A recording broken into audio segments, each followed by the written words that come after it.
उसकी यात्रा का बस एक ही मकसद बताया जाता है, बौद्ध स्थलों की जानकारी प्राप्त करना, गुप्त साम्राज्य का इतिहास भी जाना।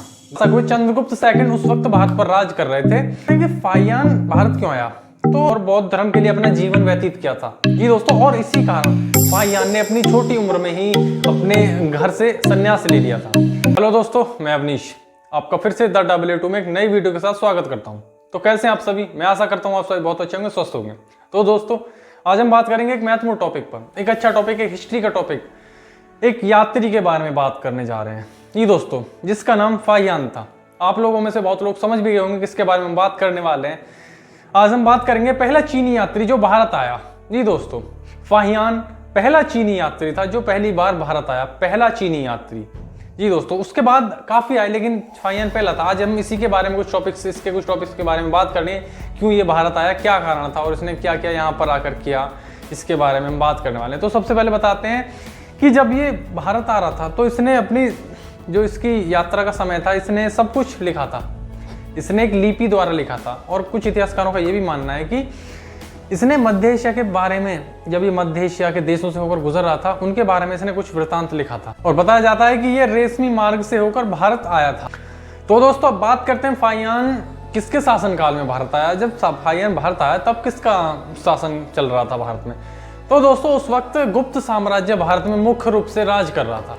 उसमें भी गुप्त साम्राज्य के चौथे शासक हुए चंद्रगुप्त सेकंड उस वक्त भारत पर राज कर रहे थे ये दोस्तों। और बात करें गुप्त साम्राज्य के संस्थापक थे श्रीगुप्त, जो प्रथम थे। श्रीगुप्त ने इसकी स्थापना की थी गुप्त वंश की, और ये चंद्रगुप्त सेकंड चौथे शासक थे ये दोस्तों। अब बात करते हैं कि फाहियान भारत क्यों आया। तो ऐसा बताया जाता है कि फाहियान का मुख्य रूप से इरादा भारत में बौद्ध से जुड़े स्थलों की यात्रा करना था ये दोस्तों। और उसने इतिहासकारों के मुताबिक बताया जाता है कि फाहियान ने यहाँ पर गुप्त साम्राज्य की भी खोज की, उसके इतिहास के बारे में बताया और लिखा ये दोस्तों। ऐसा बताया जाता है कि फाहियान ने चीन से भारत तक की यात्रा पैदल पूरी की थी और उसने 405 ईस्वी से लेकर 411 ईस्वी तक वह भारत में रहा था।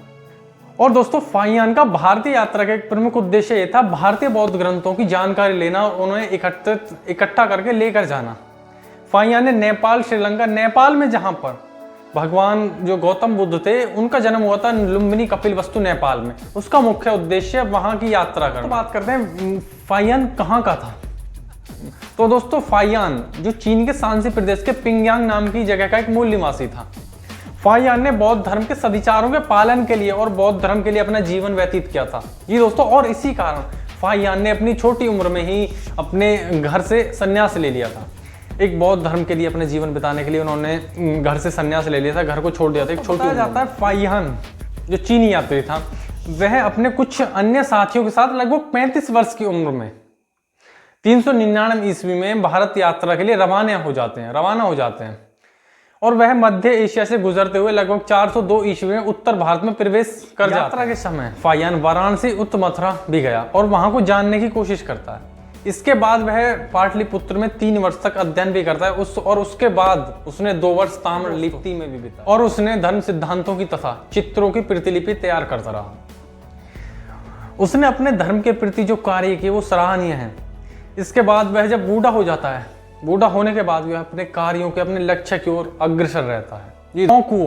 फोंकुओ मतलब बौद्ध देशों का वृतांत, जो उसकी आत्मचरित्री और उसने स्वयं ही मतलब खुद ही उसको लिखा था और जो एशियाई देशों की नजरों से एक महत्वपूर्ण थी। इतिहासकारों का यह भी मानना है कि फोंकुओ मतलब जो बौद्ध देशों का वृतांत था, उसको विश्व की कई अनेक भाषाओं में अनुवाद भी किया गया है, उसको विश्व की अनेक भाषाओं में अनुवाद। और दोस्तों बताया जाता है कि भारत से बौद्ध धर्म से जुड़ी अन्य चीजों को इकट्ठा करके, प्रतिमाओं को इकट्ठा करके वह समुद्री रास्ते से श्रीलंका से पूर्व की तरफ निकल गया था। भयंकर तूफान आ जाता है और वह लगभग 100 दिन भटक जाता है समुद्र में जी दोस्तों। 100 दिन भटकने के बाद वह जावा द्वीप इंडोनेशिया पहुंच जाता है। जावा द्वीप इंडोनेशिया पहुंचने के बाद वह फिर से अपनी यात्रा को शुरू करता है और वह फिर चीन के सांदोज प्रांत के लाओशान पहुंच जाता है और सांदोज की राजधानी चिंगजोउ नगर में पहुंचकर वह लगभग 1 वर्ष ठहरता है।